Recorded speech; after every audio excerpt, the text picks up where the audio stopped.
any way you can put your foot in the door and it's absolutely grind. true. Yeah. And the thing is about doing it that way is like you might be, you might walk into an office of some job that you're on, and the guy that's going to produce your next movie could literally be standing there, or the girl, I should say, the person, and you don't know it yet. Yeah. And like you might have a talk over some coffee, and that might turn into something like it might change your life. But you're never going to have that working at Best Buy, or because that person just won't be there, and you just got to get closer to people. So. And I've been fortunate to be able to do that. Quite frankly, I probably should have done it a lot sooner.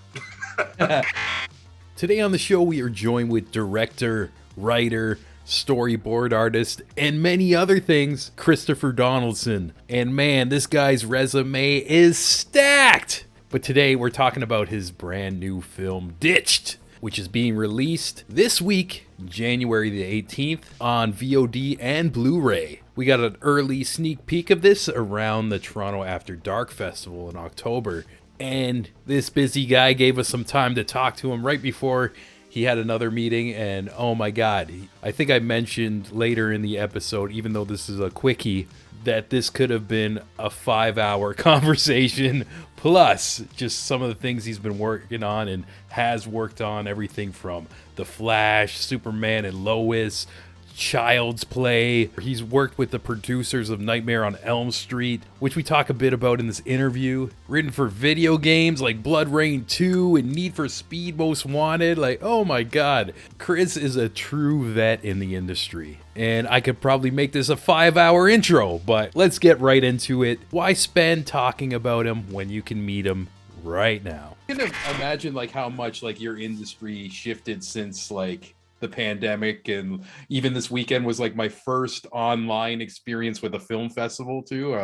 Are you getting like really? used to that, or is it like dude, I do storyboards for the majority of my income these days, just because I'm really fast and pretty good at it, and I used to have to like be in person with everyone and draw in front of them, but now I can do a thing like, here, I'll show you, check this out. So I can, I'll show you something I've done. yeah, cool. Yeah, you like this. I'll show you something cool. I can't show you that. I can't show you that. Yeah, and for people listening to this, subscribe to the YouTube and you'll get to see what's about to happen. Yeah, but I can show you this. Yeah, so like I can share the screen. Oh, these are awesome. Superman. I can just draw there and people can just watch me draw. And like, so like I get to do storyboards for anyone all over the world, and it's better than doing it. Like you can see me draw this if you want, or that's at least so sketch it cool. out. Yeah. So, even like so do you ever do this like on Twitch or something and let people watch you, or no, because most of the stuff I work on is like with like the big comic book guys, like the movies and Warner Brothers and other Disney and stuff like that, and I can't share that stuff. The only reason you saw that is because it's like been aired already. okay. So, yeah. No, that's amazing. Yeah, and I can imagine too with confidentialities and stuff like that. But NDAs and all that, I'd be kicked out of the industry. yeah, and it's cool. You mentioned comic books too. Like I got the feeling when I was watching your movie Ditched, like it felt a little comic booky, and I was going to ask about that too, and you just kind of answered my question. I see it in the background. I love comics, man. Actually, I even have a YouTube channel called Vancouver Comic Junkie where I like collect comic books and like I do that kind of stuff. Like I love old cool. like EC books and stuff. I'm just like, I'm a junkie for comics, man. I love it, and I've been since I was a kid. So yeah, absolutely. I mean, the thing is like, when you're making anything creative, and this goes for anything, your influences just fall into it, even without even knowing it. So, but with storyboarding and comics, it's like everything's dynamic to me, like I like dynamicness as much as I can make it. So I'm sure that filtered into the movie. yeah, that's awesome. So did you start off just doing storyboards and that kind of segued into you making your own films? Well, as a kid, I mean, I'll start from scratch. As a kid, I grew up in like a farm town, like Lethbridge, Alberta. And it was like it's not like you get into films or comic books or anything like that as a young man there. You just become a farmer or go work for some company, and I ended up being an inker in a few comic book companies when I was very young, and I hated it. It was terrible. It was just so boring. And so I ended up going to film school because it was like, I wanted to make movies, but comic books were like kind of the second base. Like, there's no way I could make movies. That's crazy. Oh, yeah. Even though I made short films and all that stuff. But I ended up going to film school. And the thing is that when you're in the industry, you have to make money. Like you can't just like not make money. And you should be in the industry. Like you can't, anyone can do anything, but like, from my knowledge, anyone who had a job that was outside the industry and still was trying to make movies, they better be rich to make their own movie, or you're never going to meet the right people. And so storyboarding was great because like I did a lot of commercials, and I got to meet like David Fincher and Michael Bay and like crazy directors. Yeah. And so it's like I got to kind of learn from these like gods, and there was like a lot of guys like that. And so I did that for years, and it turned into directing commercials and music videos. I did that for a lot of years, and I wrote a lot of movies too. So, oh yeah, that's cool. Yeah, especially as I've been talking to like all these different directors over the weekend with the Toronto After Dark Film Festival. It's just like as you mentioned too. It seems like they all had like different little jobs in the industry before they directed their own feature. And yeah, that's what you got to do. You got to get out there and hustle. And I know a lot of aspiring creatives like listen to these segments itself, so you just gotta any way you can put your foot in the door. And it's absolutely true. Yeah. And the thing is about doing it that way is like you might walk into an office of some job that you're on, and the guy that's going to produce your next movie could literally be standing there, or the girl, I should say, the person, and you don't know it. Yeah. And like you might have a talk over some coffee, and that might turn into something like it might change your life. But you're never going to have that working at Best Buy or because that person just won't be there. And you just got to get closer to people. So, and I've been fortunate to be able to do that. Quite frankly, I probably should have done it a lot sooner. It happens though. And I find like too, especially with like maybe I'd say like directing a feature and something like that. It's like the first step is always like the hardest step of doing like do you feel like I felt like this with a lot of my own projects as well, but I felt like before I would do it, I'd overthink everything. And yes, that's also a very Canadian thing to do. Canadians, I don't know, and this goes for a lot of my filmmaker friends. I feel like we have to like up our game, or at least we feel like we have to be better than Americans with everything. And the movie should almost be done in every way before it's even shown to somebody as a project. And that's just not realistic. It's and a lot of people end up just never showing stuff because it's just in their mind, it's not ready. And then we apologize and say sorry. But facts. Exactly. No, and that was a problem. But I mean, for this movie, I've been working at getting other movies off the ground as a director, and I'd been working with like the producers of the original Nightmare on Elm Streets for years, writing stuff for them. Oh wow!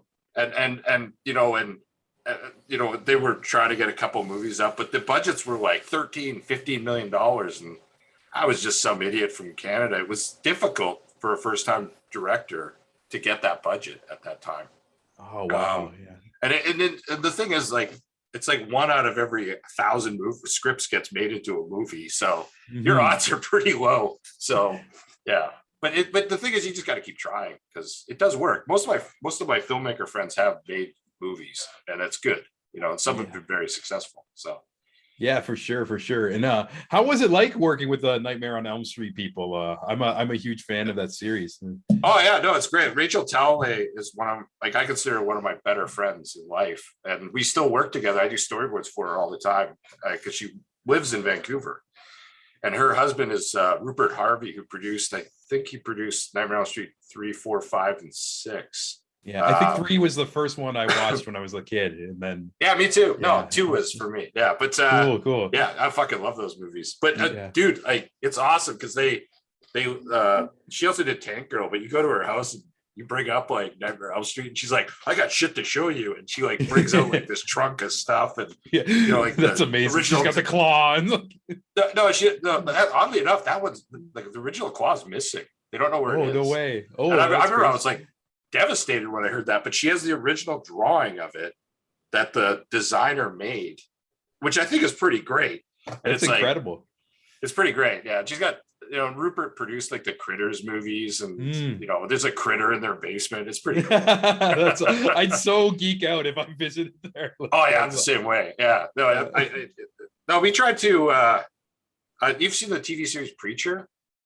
I heard the name. I haven't watched it actually. Oh, it's based off a comic book in the 90s, and I was fortunate enough to write with Garth Ennis a feature film version of it in like around 2003, 2004. It was reviewed by like Ain't It Cool and stuff, and they were going to produce it, and it was going to be amazing, but it was very expensive, and they just couldn't put the budget together. It was quite a lot of money. So yeah. But it was fun, man. It was like a year of that. It was pretty cool. Yeah, that's awesome. So, I actually love about your story. It's how you kind of took like two passions of yours, comic books and filmmaking, and kind of merged them into one. Like whether it's like, because storyboards for films are just pretty much comic books in a way. It's just the framing and the drawings, and it's really cool. Well, the best thing about storyboards, and I recommend this with most first-time filmmakers, is to storyboard, or at least like they don't have to look like mine, but they, because you have to plan everything out. It's like it's really expensive to do this stuff. You have a lot of people on set, and like if on this show that we did, like Ditched, we only had like 11 days to shoot it. Oh wow! And it's crazy. And on top of it, we shot in Edmonton, which is like most northern city in the world, in the summer in June. So like we only had 4.5 hours a night every night. And the whole movie, as you've seen, takes place at fucking night. Yeah, that's true. So we had to shoot really fast. So, and I honestly wasn't really prepared for that situation. But by storyboarding the whole movie, because the movie, had to be simplified very quickly, and it's and so like, but storyboarding, I knew the beats like visually, and I could like turn 8 shots into 1, and wow, that kind of thing. Or I could like there's parts of Ditched where I had a big action sequence planned out and realized on the spot, we can't do this. We need 6 hours for this. We have 45 minutes, and you'll see like there's moments where it's one shot and it's on a POV of somebody, and I just like created a different point of view of that scene from one perspective, and it actually really worked out well that way.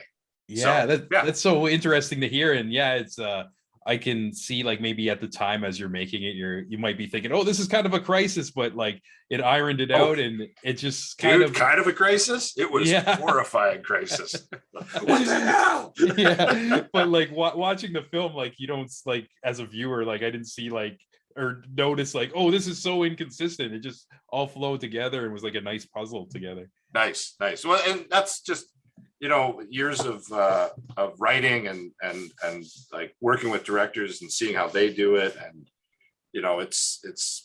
it's a flow is the big important thing, I think, all the time, because you see a lot of lower budget movies and they're disjointed, or this scene doesn't seem like it fits into the movie, even though it's cool, but it doesn't really fit. I hate when that happens. Saying that, I mean, I'm sure there's things like that in my movie to a degree, but I tried to give it as much visual flow as possible as well. And just, I wanted the movie to move, like story-wise, so it just kept going and changing all the time. Like the movie does morph into a different movie by the end. And I could tell people who, when you read like we have reviews coming up now, and After Dark has been horrific for us. There's been a lot of really bad reviews from just that one. What's funny, because it tells me, like, I'm looking at the reviews and you can see they haven't finished the movie. They've only watched a piece of it, and they're only talking about like the opening. And it's like they turned it off and said 1 star. But all the reviews we get from like, I guess so. Yeah, totally. I'm like, I guess so. But like we're getting reviews from people we see at the theater, and it's quite positive. Like everyone, like horror fans are digging it, and because it's its own thing, its own beast. But you kind of have to see the whole movie, as you saw, for it to work.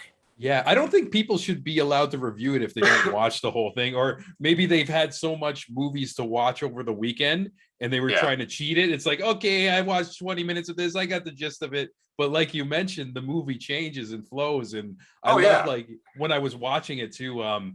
It just like as a viewer, like it makes more and more questions in your head about each character, and I felt like that's what was intriguing me to I don't know, continue with the story. And just I was like way too curious to see what was going on, and also like without any spoilers, it kind of like just brings your brain, it's like, oh, who's really the bad guys and who's the good guys in these situations. Well, at the end of the day, there's always this great line in True Romance, the Tony Scott Tarantino movie, where they talk about going and having pie after the movie and talking about a movie. And when I was a kid and I saw that movie, I was thought, man, I'd love to make a movie where people did that. Like they wanted to talk about my movie. And I felt like that I tried really hard for the ending of this movie to give enough questions to the audience that they could go off and have conversation about it. It's not life-changing questions by any stretch, but it's like, if you're into the movie, you'll have questions. And I like that. Everyone's perspective on this ending is different. Everyone. Yeah. And I like that. So yeah, that's got to be so fun to hear. Like, yeah, especially with that kind of feedback. If I made something like that, I just feel like wanting to ask every person, like, especially since you've noticed it's been different from everybody.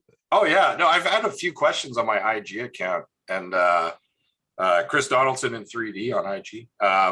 You can ask me anything, but the people have been asking me questions about it. And I think that's fun. I have no problem. I love talking to people about it. Yeah, obviously because it's not overwhelming by any stretch. It's just like fellow film nerds wanting to know answers, and I love that. So yeah, one thing I love too, it's like I'm trying to say these in a way without spoiling too much, but just when the ending credits hit, just kind of like that visual, and I kind of like, maybe to segue from that too without spoiling it, like how was it like kind of like building these practical effects as well, because I noticed there's like a little splatters of gore here and there throughout the whole film. And yeah, well, it's funny, depending on who's seeing the movie, it's either like gore fest or it's not really that gory. Like the people who really love horror movies, it's not the most gory movie ever made by any stretch. True. Yeah, but to like someone who doesn't watch horror movies, it's like a splatter fest. Like it just has sprinkled moments here and there. Like exactly. Yeah, but it's not like every scene. But we used I'm really good friends with this guy named Bill Terazakis, and Bill did like Freddy versus Jason, and he's like a legend in Canadian makeup effects, and he actually passed away in the post-production of this movie, which was terrible. It was, it was a really tough pill to swallow, and we'd been friends for about 25 years, and he found out like our budget on this movie was really low, like shockingly low, so low that it's amazing we got it done. I've had commercials I've directed that cost more than this movie. Oh wow. Like by a lot. And so, but we did it, and Bill gave us probably $100,000 in makeup effects for pretty much nothing. And he was so nice to do that for us. Excuse me, I have a bit of a cold. No problem. And he so we were able to do a lot. But when you're making a movie and like you have to do something like, I'm just making something up, like cut someone's arm off, it doesn't seem like a big deal when you write it on the page. But when you are using like real professionals to do that, that's really fucking expensive. It's not I can cheap imagine to do it correctly. If you want to do it at a level that's like, in competition with, the other big boys out there, you could do it on the cheap easily enough and be creative. And that's probably how most of us would have to do it. But you have to be careful with too much of that stuff. Like doing a real monster movie with like a real like animatronic monster. Holy shit, is that expensive? I can't even imagine. I can't even imagine what it would be like to make a movie like The Thing today. Do you think that's why like so many people are like they're mostly, or like on like a lot of like the feature films we notice now, like it's heavy with CGI? Is that cheaper to do than doing the practical stuff? I don't know if it's cheaper per se, but it's easier. Like, because when you're shooting, you want to move fast and you got to get through it because it's so expensive to keep the crew there, all the rental equipment. It's like certain movies can cost $500,000 to $1 million a day. I worked on Child's Play, the remake. And cool. Yeah. Lars Klevberg. I'm actually working with Lars right now on a new movie, which is really fun. He's a wonderful director. But he, like they had to do Chucky, and they did a lot of puppeteering in that. But they had to build like sets to work for that with like the bottom could, like the ground can come out so the puppeteers could be there. Like, and it's all animatronic too. It was a lot of work working on that. Like it was crazy. So yeah. But I don't know if I'd really want to work that way again. Around it. One thing you mentioned earlier in the interview too about the little amount of time that you had to put this together at night. And one thing I think what really impressed me and even got me to watch the movie from the trailer was just how it looked in the lighting and everything. So it's interesting to hear you only had like a little bit of time at night to put these shots together, because I thought everything just looked beautiful. And a lot of that goes to Wes Mirren, our cinematographer, who I've worked with a number of times, and we live near each other, so we spend a lot of time like putting like almost a narration behind the way it's lit. And if you watch the movie, and I'm not spoiling anything here, basically the entire movie's a downed street lamp. And the reason why we did that is we knew we were shooting at night, and we knew that we couldn't afford the time to set up new lighting scenarios every time we moved the camera. So we thought one big blow of light across everything. And we put, we also were able to do things like put blood on it. So it changed it to like a giallo look. And then that sizzled off and became like a yellowish look. And then we were able to turn it off. But that was the reason we did that. Like it was a budgetary reason. Oh, wow. What was the most visually interesting thing we could do without having to do a lot of lighting setups, because it would have slowed us down. And that worked. Cool. And and it kind of gave it like a music video / like comic book look to it my eyes. Yeah, totally intentional. Yeah, for sure. We use these like old I wanted to shoot it in anamorphic, but we couldn't afford the Panavision anamorphics because those things are so expensive. So we got these Russian ones called Lomos, and they're beautiful in their own way, but they have a lot of issues, which is neat. It's almost like Saving Private Ryan, where it might just have this weird, like the light just would go weird over here, and I love that kind of stuff. It gave you the cinematic look, but at the same time, I don't know, it just felt real to me. I just liked it. So it was cool. Yeah, definitely. And we mentioned, this played at Toronto After Dark, which just ended. Is it going to any other festivals, or is it going to be on demand anytime, or do you have a plan? Yeah. So as what I know right now, it's going to get released in January. I don't remember the date on VOD and all that kind of stuff. Cool. And then 3 weeks to a month later, we'll have a Blu-ray release in North America. I don't know the exact date, but in that area. I didn't realize this, like a lot of horror movies are released in January and February. It's like a huge time for horror. Yeah. And I went back at release dates and I'm like, yeah, it really is. Like, it's almost like October. It's like January's the new Halloween, I guess. I think it's more of a situation where there's not a lot of big movies released, like giant movies. So it's a good little window for them to go out, but it's becoming like, I don't know, maybe Valentine's Day is a great horror movie night. I don't know. that would make sense too. Yeah.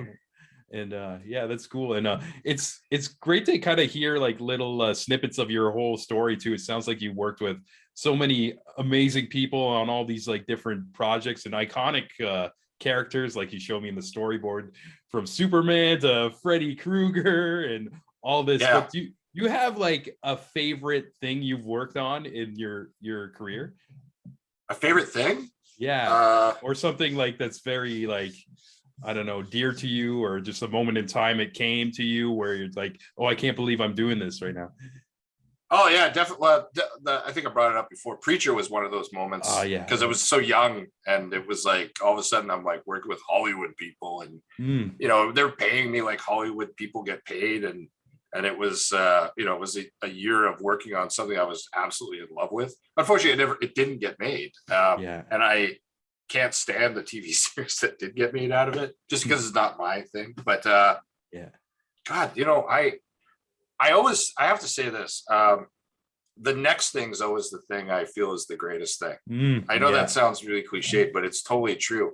I am not someone who looks back a lot anymore. And as I get older, that stuff, it were great moments in time. There was another project that was pretty cool. I worked on Judge Dredd 2, but not the one that got made. It was another one. And it was like a total Hollywood thing. And it was pretty cool to be able to do that for a while. They were going to get Jean Reno to be Judge Dredd. And they were going to shoot it in South Africa. Yeah. It was going to be pretty cool. But I've had a bunch of those moments where I got to work on like really nerdy genre things as a writer. And it was pretty cool. A lot of unfortunately, as a writer, you get paid to do these movies and they just never get made. And I've rewritten so many projects that would blow your mind that they even existed, but in retrospect, they just never got made. Like there was even a time when I never worked on it, but somebody came to us, like when I had a writing partner back then, to do Big Trouble in Little China 2, but they wanted to make it all about the bad guy from the first one, Lo Pan. Like it was just about him. And I'm like, really? But like that guy, like being a nerdy kid, and getting opportunities to even play in that world was like pretty exciting. But that's even cool. That one was like ridiculous. Yeah, it's like I'm getting paid to make my own fan fiction and like putting your input and spin on it. That's got to be like really fun. Oh yeah, no, it's super fun. Yeah, so I mean, I was lucky. I had some other moments where I wrote a movie for Uwe Boll, who's considered the worst filmmaker on earth. And that would, I could do a podcast about that. That was you have to. That was something. Yeah, no, it was absolutely. There's a reason that he's thought that way. He's a wonderful guy, though, as a person. He's quite nice. But yeah, it was fascinating. So there's been a lot of fascinating little moments, and yeah, I mean, a lot of the stuff's kind of boring, like doing storyboards for people, and I can't imagine that being too exciting to most people, or directing like some Ford commercial. It's like yeah, it is what it is when you got to pay the bills, and it's still fun though. It's still fun. Yeah, it's cool to hear about your career, and like you mentioned, like you've been making films, and like have you ever made your own comic book as well? No, I haven't. I feel like you'd kill it, like, or is it maybe because you're just drawing so much all day? It's like, okay, I think you nailed it right there. I have a couple of things that I would like to do script wise. Like I have some scripts. I probably, if I was to do comics, I'd do it as a writer, not as an artist. Also, I don't know. I think my art's good, but it's not. There's some high level art in comics these days, and I don't know if I have the time to get to that level to present it. I think storytelling wise, I could do it. I just don't think my art is at that level. So, but that's fine. There's lots of artists out there who are. So, I feel like that'd be interesting and fitting for you. But even if you don't do the art, like you said, like put the story together, because well, that's kind of the best part anyway. In a lot of ways. I draw all the time, so it's like drawing does get a little boring after a while. Yeah, I know as crazy as that sounds, it can. Yeah. So, I'm not complaining though. Yeah, and how does it feel like when you finally finish a film, like for example Ditched, and it's finally together and you watch it and you're about to put that out there, and like I have an answer that you're not going to expect. Horrible. Really? It literally feels horrible. Do you feel anxious, or it's because you're no matter what you do, like as a creative, it's never what you thought it was going to be. It's different. It's not that it's worse or better, it's just different. And so you're trying to like negotiate that in your head, like if that works. But the other thing too is I've seen Ditched 1,000 times, 2,000 times. I don't know how many times in editing. And I gotta be frank with you. I never want to see Ditched again. I remember seeing some audio or listening to audio commentaries with some pretty famous directors, and they would say that I don't even want to watch this right now. And I never understood that. Mm. I totally understand it now. It's just Yeah. like over, like I like fried chicken, but if I ate it every day, well, A, I'd die. But B, I probably wouldn't like fried chicken. It's like too much of a good thing. Yeah, it's so true too. And like on the show too, I've had musicians, comedians, and battle rappers too, and they say this whole thing about their material, especially like with comedians too. Like I've talked to some where they said sometimes I've been practicing like what I'm going to say so much, your brain becomes numb, and then I'm about to go on stage, and I'm like, I don't know if this is funny anymore. I'm just so sick of my own shit. And then presenting it to the audience, it's kind of like the trial, It's funny with comedians. I have a couple of comedian friends who make a living doing it. And I never knew this until I was friends with them. But like their act they do is it's their movie that year. Like they made a movie and they literally don't deter from that act very much per show. And they might do that 2-3 times a day. Yeah. For a year. Some of these guys go 5 years with the same act. And I've seen it too. Yeah. Oh, I'm sure you have. Yeah, I've seen a few too. You go to open mic like 8 years ago and come back. It's like, oh, I know this. He's doing the same shit. But yeah. Yeah, totally. I love comedy too, man. I think that it's an art form that I wish more people paid attention to. Like, I'm surprised that like every city doesn't have at least one stand-up comedy place. Like it's a great night out, and I don't know why the world doesn't know that. They should be bigger, even though it is pretty big still. Yeah, I feel the same way. And yeah, it's just like kind of like the major cities and everybody who wants to be a comedian, they either move to LA or New York or Toronto or something, trying to grind it. And like, but I also feel the same way about films. Like people going to the West Coast, either Vancouver or LA, like trying to hit. Well, Toronto, I will say this: Toronto's a much better place to make a movie than Vancouver. You have more producers that create content there, whereas here, Vancouver is more of a service area. So, like LA, people come here to make stuff. There's not a lot of stuff created here. I mean, there is stuff. I mean, there are other filmmakers and stuff building stuff, but Toronto is definitely the place to be in Canada, in my opinion. That's interesting to hear too. And yeah, I'm seeing like this year too more and more sets pop up like around my neighborhood too. So I guess there's like a little boom happening right now. Oh, it's huge, man. Canada in general is huge. Vancouver is busier than it's ever been. I know Toronto is too. I mean, they're pulling like, where's huge is Calgary.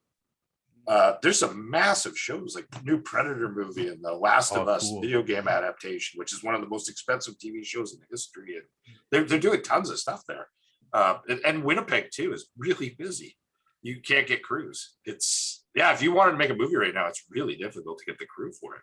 Yeah. And speaking of making movies too, are you planning on the next one, or are you going to just kind of focus on working on? I have a new movie I'm writing right now. I have other scripts that I'd like to do, but I'm trying to get the one after this. After doing this project and understanding my limitations as a filmmaker, but also my limitations for budget, because my next movie will be probably 10 times the budget of this movie, which sounds like a lot, but it isn't. It'd be shocking. It's shocking how cheap this movie is. But even if it's 5 times, it's still better. But I have to make it so it works for that budget. So I'm currently writing something that I think will be really fun, and it's totally different than this movie. It's a horror movie, but it's like a completely different movie. So cool. Yeah. So everybody follow Chris Donaldson and see what his next one's going to be. And I know you got a meeting coming up, but I just want to say I appreciate your time talking to me today. You just seem like a cool person who's done so much stuff. I feel like I could have made this one a 5-hour episode, but I'm not going to do that to you. But hey man, hit me up again. Let's do another one. Yeah, for sure. Yeah, it'd be fun. And even like, down the road, if you ever want to like promote your next one or anything else you're doing, I'm always down to shoot the shit with you, man. So thanks again, dude. Oh, thank you. I really appreciate it. It was a lot of fun. Hope you guys enjoyed this talk with Christopher Donaldson. I think we can all agree he's a really cool guy, and wow, I believe we didn't even scratch the surface on some of his adventures in the industry, but maybe we will dig a bit deeper down the road. But for now, just a reminder that his movie Ditched is coming out this week, January the 18th on VOD and Blu-ray. I recommend checking it out. And I even think after listening to this and hearing about the budget restraints and some behind the scene things, you'd have a full appreciation of that movie. So once again, that's Ditched, January the 18th. Check it out. And before we go, like always, I want to thank all of you legends on the Patreon. First up, the co-producer Jeremy Hopkin of Hopkin Design, the Queen Ola Mazuka of Sonic Fold, Ryan Watkins of Ryan Radio, Amanda McKnight of Top 10 Nerd, Pat Maloney, Ryan Campbell, Daniel Sun, Devin Staple, Mike Ulio, Jenny Potter, Jared Pepper Bronstein, aka Mr. Spicy, and Francis Coffer, aka my mom. If you'd like to support the show and get all these episodes uncut and extra early, you can check out our Patreon. It's patreon.com/thecreativeimbalance. $3 to sign up, and every cent that goes to that gets immediately put back into the show. And around the early content, you get enthusiastic shout-outs at the end of the episode, like you heard right now. I don't know why I'm talking like this, but anyways, lots of content coming your way. Appreciate y'all listening, and we'll catch you soon. Peace.